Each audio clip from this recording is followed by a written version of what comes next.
তার 20টা গোল 20টা ম্যাচে, মানে ভাবা যায় প্রতি ম্যাচে একটা করে গোল। সো এইটা আসলে এমবাপ্পের জন্য খুবই প্রলিফিক সে একজন, এবং সেটা সে কন্টিনিউ করে যাচ্ছে। আর্জেন্টিনা না থেকেও আলোচনা ছিল বিকজ অফ রেফারি।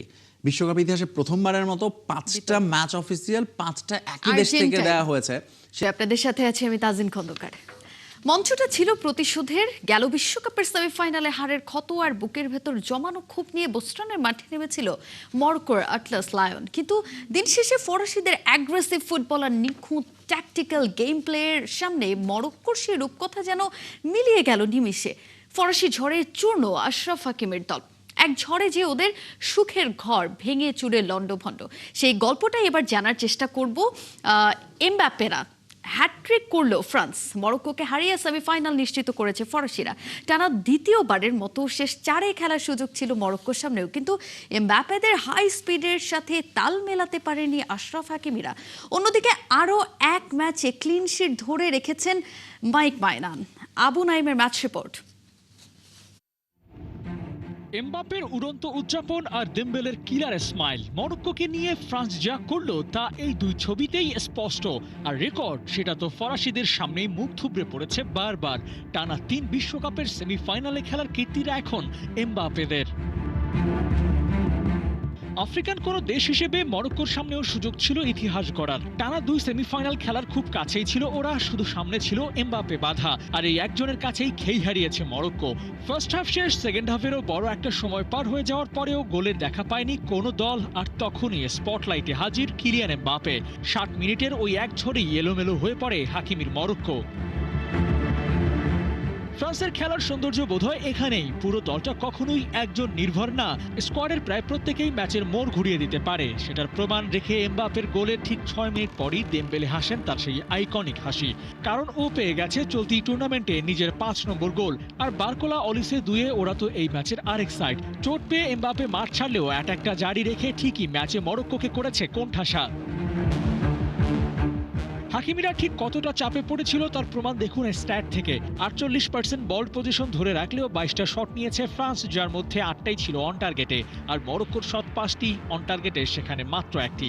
যেখানে ফ্রান্স 5টি বিগ চান্স মিস করেছে, সেখানে মরক্কো তেমন কোনো সুযোগই তৈরি করতে পারেনি। অপোজিশন বক্স বলেও যে একটা কথা আছে, সেটাও ভুলে গিয়েছিল আফ্রিকান জায়ান্টরা। 25 টাচের বিপরীতে ওদের শট মোটে 8টি। মিডফিল্ড থেকে সাপ্লাই আসেনি, আর তাতে অ্যাটাকিং লাইন থেকেও আক্রমণটা সারাতে পারেননি ব্রাহিম দিয়াজরা, যার খেসারত দিতে হয়েছে কোয়ার্টার ফাইনালে 2-0 গোলে হেরে বিদায় নিয়ে।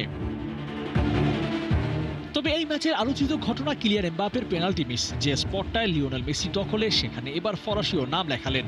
ম্যাচের 28 মিনিটে পেনাল্টি মিস না করলে গোল সংখ্যা হতো 9। লিওনেল মেসিকে টপকে যেতে পারতেন, কিন্তু সেটা না হলেও গোল্ডেন বুটের রেসের সামনেই আছেন কিলিয়ান, আর আরও একবার ফাইনাল নিশ্চিত করার লক্ষ্যে।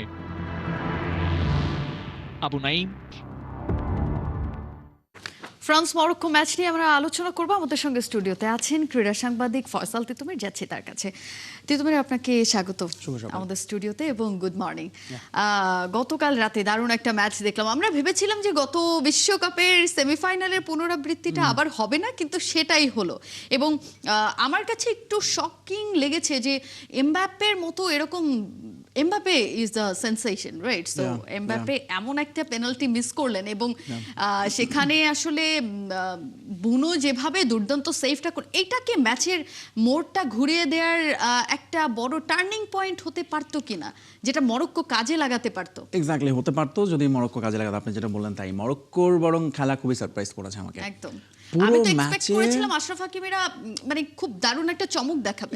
পুরো ম্যাচে মাত্র একটা অন টার্গেট শট, সেটাও 80 মিনিটের দিকে, মানে তখন অলরেডি খেলা শেষ। এবং মরক্কো ওই পেনাল্টির ওই মোমেন্টাম শিফট হওয়ার পরও মরক্কোর দিক থেকে ওই প্রেসিংটা আমরা দেখতে পাই নাই। এইটা খুবই আনফর্চুনেট। এবং আমার যেটা মনে হচ্ছে তারা আসলে অ্যাটাকে সাইবারির ওই অনুপস্থিতিটা আসলে এটা কাটায় উঠতে পারেনি। গত ম্যাচে যেখানে ওই জায়গাটায় রাহিমি দুর্দান্ত করেছিলেন, আজকে তারা সেখানে তলবিকে নামিয়েছেন, কিন্তু সে অ্যাটাকার মানে মেইন স্ট্রাইকার হিসেবে নেমে তাকে পরে উইংয়ে নিয়ে আসছে, খানুসকে তুলে দিয়েছে স্ট্রাইকিংয়ে। এবং কোচের এই সমস্ত ট্যাকটিক্যাল চেঞ্জ তাদের জন্য হিতে বিপরীত হয়েছে। পেনাল্টি মিস এমবাপ্পের এটা খুবই সারপ্রাইজিং, এবং ইন্টারেস্টিংলি লিওনেল মেসির মতোই ঠিক সিমিলার ওয়েতে তিনি আগে পেনাল্টি মিস করলেন, দেন ওপেন গোল প্লে থেকে দারুণ একটা গোল করলেন। এমবাপ্পের পেনাল্টি মিস এটা খুবই রেয়ার ঘটনা। তিনি ফ্রান্সের হয়ে 16টা পেনাল্টি নিয়েছেন, এটা only second time he missed. এবং তার conversion is very high also in club. So সেই জায়গাটায় অফকোর্স পরবর্তীতে তার মানে ওইটাতে একটা স্পৃহা ছিল যে আমি কিভাবে এটাকে কাভার আপ করবো, অ্যান্ড হি ডিড দ্যাট। এবং ওই 10 মিনিট না 7-8 মিনিটে আসলে ফ্রান্স খেলাটা ঘুরিয়ে দিয়েছে, এবং মরক্কো একেবারেই মানে দে কট দেম সারপ্রাইজ। মরক্কো ওয়াজ ওই সময়টাই বোধহয় তারা মনোযোগ হারিয়ে ফেলেছিল এবং ম্যাচটা থেকে একেবারে মানে বেরিয়ে যাওয়া যেটাকে বলে ওরকম একটা হ্যাঁ, সিচুয়েশন। এবং পুরো ম্যাচে যেটা বললাম না, মানে মরক্কো যে কেন এরকম করবে, because they had every elements to stop France, specially প্যারাগুয়ের সঙ্গে ম্যাচটা তারা দেখেছে। এবং এই মরক্কো যে পারফর্ম করে এসেছে এই ওয়ার্ল্ড কাপে এখন পর্যন্ত, সেখানে কালকে তারা সবচেয়ে পোর পারফরমেন্স করেছে। মানে ফার্স্ট হাফে অপোনেন্ট ফ্রান্সের ডি বক্সে নট আ সিঙ্গেল টাচ, এইটা খুবই হতাশাজনক। পুরো ম্যাচে মনে হয় তারা 8টা টাচ করেছে তাদের ডি বক্সে, 5টা শট নিতে পেরেছে, তার মধ্যে একটাই অন টার্গেট, সেটাও আউটসাইড দ্য ডি বক্স, এবং ওনাহিরোটা আসলে একটা জাস্ট আউটসাইড চান্স। এবং সো এখানে রিয়েল কিন্তু গোলের বড়- চান্স ক্রিয়েট করছে খুবই কম। একটা বড় অ্যাডভান্টেজ কিন্তু আশরাফ হাকিমের জন্য ছিল যে একই সাথে খেলছে পিএসজিতে Kylian Mbappe, Achraf Hakimi, and ওদের স্ট্র্যাটেজিটা কিন্তু জানা কিছুটা, যে ওরা আসলে কি ধরনের প্ল্যানে আগায়, কি ধরনের স্টাইল আসলে এমবাপ্পের। সো সেইটাকেও তো একটু কাজে লাগানোর মতো কিছু একটা। আমি তো ভাবছিলাম যে এই ম্যাচে Hakimi will be the coach, because he knows every ins and outs. Most of them পিএসজিতে খেলে, একসাথে খেলে। এমবাপ্পেকে কিভাবে থামাতে হয়, তার মুভমেন্ট কি হবে, তাকে এমবাপ্পের 1-to-1 কে দায়িত্ব থাকবে, এগুলো সে সব ব্রিফ করে দেবে। আমার কাছে যেটা মনে হয়েছে মরক্কোর মানে একটাই রিজন আমি খুঁজে পেলাম, যে তারা আসলে এই ম্যাচটাতে এক্সট্রা প্রেশার নিয়ে নিছে এবং তারা কিছু একটা বাড়তি করে দেখানোর চিন্তা করছে। এখন আপনি যখন আপনার বেসিক থেকে সরে যাবেন, ওয়েন ইউ থিঙ্ক মানে সো মাচ, তারা রিভেঞ্জ নিয়ে চিন্তা করছে, সবাই দেখবে রিভেঞ্জ করছে। এরপর ধরুন তারা ধরে নিছে যে এবার ওয়ার্ল্ড কাপ তারা জিততে আসছে, and they will go to the final. এবং তারা এই জিনিসটা মানুষ বলছে যে হ্যাঁ তোমরা আন্ডারডগ, বাট ওরা এইটাকে বারবার বলার চেষ্টা করছে উই আর নট আন্ডারডগ। এই সমস্ত না দরকার ছিল না, তারা যদি তাদের ন্যাচারাল খেলাটা খেলতো। এবং ফ্রান্স যে কি এটা সবাই জানি আমরা, এবং ফ্রান্স যে এবং এই ফেভারিট সেটা বিশ্বকাপের তো পরিষ্কার। অবশ্যই ফেভারিট। এক্স্যাক্টলি। সো তাদের সঙ্গে আসলে আপনার স্ট্র্যাটেজিক্যালি এবং ট্যাকটিক্যালি সাউন্ড হতে হতো, যেটা মরক্কো এই ম্যাচের আগে পর্যন্ত ছিল। অনলি ফর দিস ম্যাচ একটা দল 34 ম্যাচ ধরে অপরাজিত, এই মরক্কো কখনো হারে না। এবং এই মরক্কো ধরুন বড় বড় দলকে তো থামিয়েছে এই ওয়ার্ল্ড কাপে আমরা দেখেছি। সেখানে ফ্রান্সকে সঙ্গে যেখানে প্যারাগুয়েও যেরকম একটা হলো, তারা নেগেটিভ ডার্টি ফুটবল খেললো, তারা একটা স্ট্র্যাটেজি নেমেছিল অ্যান্ড ইট ওয়ার্কড। সেখানে মরক্কোর কাছে মনে হয়েছে যে তারা আসলে তাদের স্ট্র্যাটেজিটা কি পুরো ম্যাচ শেষে আসলে ধরাটা খুব মুশকিল, যে তারা আসলে কি করতে। খুব ডিফেন্সিভ ব্লকও তারা করে নাই, আবার ধরুন অ্যাটাকে তো যাই নাই, আবার যে বল পজিশনে কিন্তু তারা মোটামুটি সমানে ছিল, কিন্তু বল পজিশন রেখে লাভটা হয়েছে কি। এবং যেটা বললাম একেবারেই ট্যাকটিক্যাল ব্লান্ডার করছে কোচ, হচ্ছে সাইবারির জায়গায় যাকে নামাইছে তাকে উইংয়ে নিয়ে এবং খানুসকে উইং থেকে স্ট্রাইকিংয়ে নিয়ে। So that's the main mistake he did. কিন্তু প্রথমার্ধে ফ্রান্সের যে একটা টানাপোড়েন আমরা দেখতে পাচ্ছিলাম, সেটা এরপরে দ্বিতীয়ার্ধে গিয়ে কিন্তু সেটা আবার উতরে গেছে ফ্রান্স, এবং Yeah. কৌশলে বেশ কিছু পরিবর্তনও হয়তো কোচ এনেছেন। কি ধরনের পরিবর্তন আনার কারণে আপনার কি মনে হয় যে মরক্কোর রক্ষণটাকে রীতিমতো ওরা একদম ভেঙেই দিয়েছে? সো মরক্কো যেটা শুরু থেকেই মানে গেস করা হচ্ছিল যে এই বিশ্বকাপে দেখেন সবচেয়ে বেশি অ্যাসিস্ট হচ্ছে ওলিসের, এবং এই ফ্রান্স দলটাতে সবচেয়ে মানে আমি বলবো লিথাল হচ্ছে ওলিসে। গোল করছেন এমবাপ্পে, ডেম্বেলে, বাট 5টা অ্যাসিস্ট করেছেন তিনি। এবং তিনি ওই উইংটা ব্যবহার করে যে পরিমাণ সে বল সাপ্লাই দিয়েছে, সেইটাই বেসিক্যালি মরক্কোর প্ল্যানই ছিল তাকে স্টপ করা। এখন তাকে যখন স্টপ করেছে এমবাপ্পে মাঝখান থেকে, তিনি দেখবেন যে লাস্টে ফার্স্ট হাফে দে ট্রাই টু মানে ওই উইং থেকে ঢোকার চেষ্টা করেছে, সেটাতে তারা ব্যর্থ হয়েছে। দেন তারা তখন মাঝখান দিয়ে ঢুকেছে, এবং এমবাপ্পে ও ডেম্বেলে দুটো গোলই একেবারেই ধরুন ডি বক্সের ঠিক মিডল থেকে তারা ঢুকেছে, এবং ডি বক্সের সামান্য বাইরে বা ভেতর থেকে দুটো মানে জোরালো শটে, যেটা বাইরে থেকে শট নিয়ে তারা কিন্তু গোলটা করেছে। তারা ওই বিল্ড আপ প্লেতে আর থাকে নাই, তারা বল পাইছে, অ্যাটাক করছে এবং গোল পেয়ে গেছে। যে গোলটা বেসিক্যালি ডিজায়ার ডুয়েও পেতে পারতো, বাট বুনো ওয়াজ এক্সেলেন্ট। ও বাঁচাইছে বেসিক্যালি মরক্কোর বড় ধরনের আমি বলবো যে ব্লান্ডার হতে পারত আরো। আমার এক্সপেকটেশন এরকম ছিল যে এটা হয়তো এমন হতে পারে যে ফ্রান্স 3 মরক্কো 2, একদম হাড্ডাহাড্ডি লড়াই যেটাকে বলে। একদমই না, মরক্কোকে আমরা তো ম্যাচে খুঁজেই পেলাম না, বরং মরক্কো আসলে ধরেই ছিল যে প্রবাবলি এই ম্যাচটা তারা মানে আপনি যখন নেগেটিভ থট আপনাকে একবার পেয়ে বসবে যে আমরা এক্সট্রা টাইমে নিব, পেনাল্টিতে নিব, তখন আসলে তারা ভেবেছে তাদের they had Bounou, probably they will have the advantage. কিন্তু ফ্রান্স তো ওই দল না, আপনাকে তো একটু সামান্য চান্স পেলেই সেটা তারা নিয়ে নেবে, এবং তারা সেই স্পেসটা দিছে, চান্সটা দিছে। এটাতে যেটা করছে, আমি আবারও বললাম যে ওরা আসলে ওই একটু এক্সট্রা কিছু করতে চেয়েছে এবং তাদের বেসিক থেকে সরে আসছে, যেটা বললাম এই ট্যাকটিক্যাল চেঞ্জগুলো তাদের জন্য আসলে হিতে বিপরীত হয়েছে। এবং তারা যদি তাদের ন্যাচারাল গেমটাই খেলতো, লেটস সে জাস্ট লাস্ট ম্যাচেও তারা যেটা খেলেছে এগেনস্ট কানাডা কিংবা নেদারল্যান্ডসের সঙ্গে যে ফুটবলটা খেলেছে, সেই মরক্কোকে ফ্রান্সের সঙ্গে একেবারে খুঁজে পাওয়া গেল না, একেবারে বর্ণহীন। তাদের ওদের জার্সিটা কিন্তু খুব কালারফুল, কিন্তু ম্যাচটা কালকে একেবারেই বর্ণহীন ছিল। একটু কিলিয়ান এমবাপ্পের ইন্ডিভিজুয়াল পারফরমেন্স নিয়ে আসি, এটা না বললেই আসলে না। গেল বিশ্বকাপে আমি যেটা দেখছিলাম যে লিওনেল মেসিকে আসলে চোখে চোখ রেখে কথা বলার মতো কিংবা পারফরমেন্স দিয়ে মানে টেক্কা দেওয়ার মতো যদি প্লেয়ার কাউকে পাওয়া যায়, সেটা হয়তো কিলিয়ান এমবাপ্পেই হতে যাচ্ছেন। এবং এই বিশ্বকাপে তো সে সেটা চোখে আঙুল দিয়েই দেখিয়ে দিলেন যে 8টা গোল করে, লিওনেল মেসির সমান গোল করে, এবং 2টা অ্যাসিস্টে আবার সে এগিয়েও আছে। গোল্ডেন বুটের রেসে এমবাপ্পে এগিয়েই তো গেল। অফকোর্স ধরেন যদি এইভাবেই যায় বিশ্বকাপ শেষে যদি দুজনের সমান গোল হয়, তাও এমবাপ্পের দিকে এটা যাওয়ার কথা, কারণ because Mbappe has more assist than Lionel Messi. খুবই সারপ্রাইজিং এবার যে লিওনেল মেসির এই লাস্ট ম্যাচে এসে সে একটা অ্যাসিস্ট করতে পেরেছে, আদারওয়াইজ পুরো টুর্নামেন্টে মেসির কোনো অ্যাসিস্ট নাই, যেখানে সে শুধু গোল করে গেছে। অন্যদিকে এমবাপ্পে স্পেশালি ওই ম্যাচটা যেটাতে ডেম্বেলে হ্যাট্রিক করলো, সে ওই ম্যাচে গোল মানে এত মানে সেলফলেস খেলেছে, এইটাই হচ্ছে খুবই অবাক লেগেছে এমবাপ্পের কাছ থেকে। এবং সে তখন নিচে নেমে গেছে, উইংয়ে যাচ্ছে, বলের যোগান দিচ্ছে।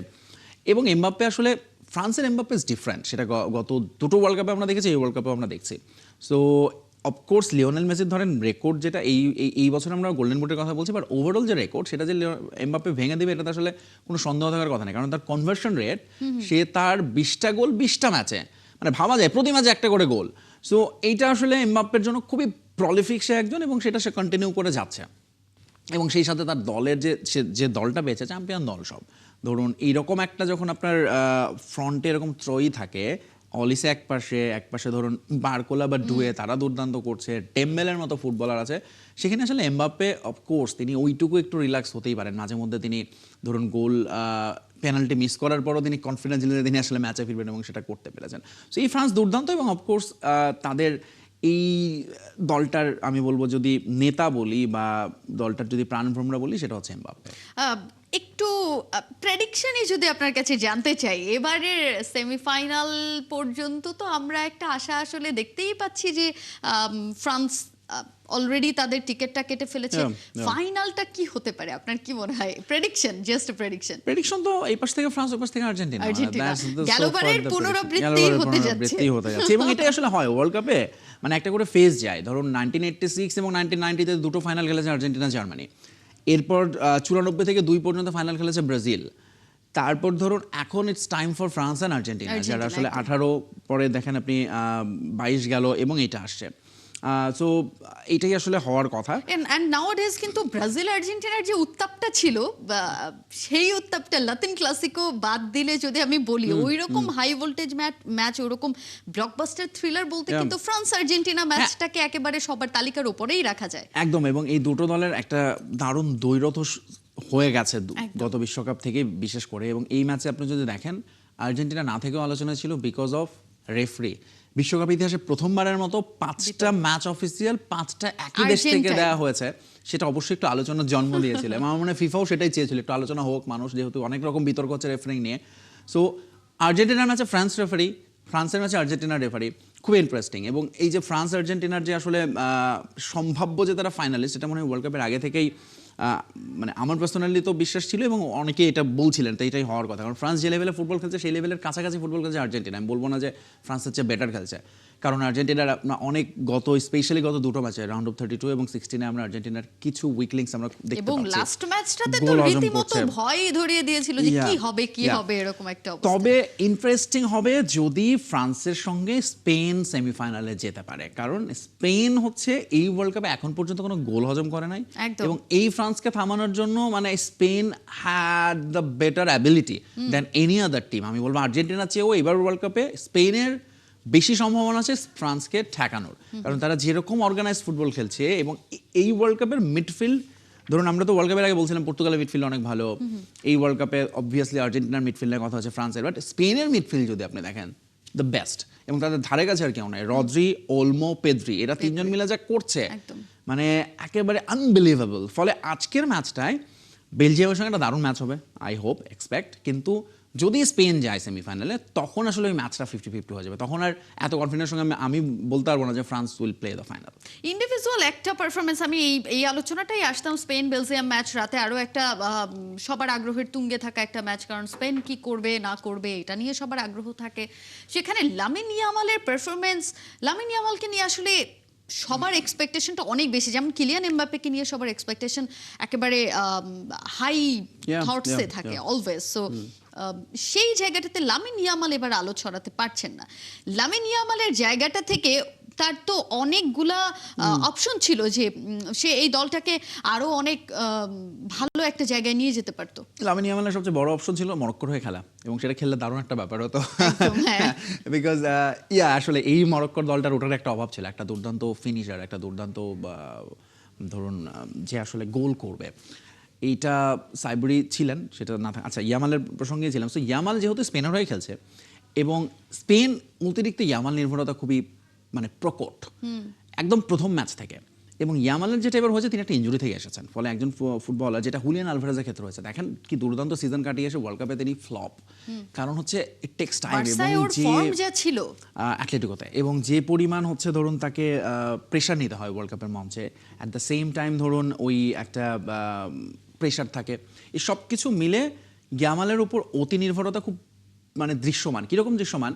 প্রথম ম্যাচে সে যখন 80 মিনিটের পর নামলো, স্পেনের বডি ল্যাঙ্গুয়েজ চেঞ্জ হয়ে গেল কেপ ভার্দে, সেই ম্যাচটা তারপরে তারা ড্র করেছে। এরপর দেখেন প্রত্যেকটা ম্যাচে পার্থক্য করে দিয়েছে ইয়ামাল, এবং লাস্টের যে রাউন্ড অফ 16-এ স্পেন যে ম্যাচটা খেলেছে সেখানে প্রত্যেকটা আক্রমণ তারা ইয়ামালকে কেন্দ্র করে করছিল, রাইট উইং দিয়ে প্রত্যেকটা বল দিক দিয়ে, এবং প্লেয়ার টিমগুলো এখন তাদের স্ট্র্যাটেজি থেকে ইয়ামালকে আটকানো এবং ইয়ামালের সঙ্গে বলের কানেক্টিভিটি বন্ধ করা।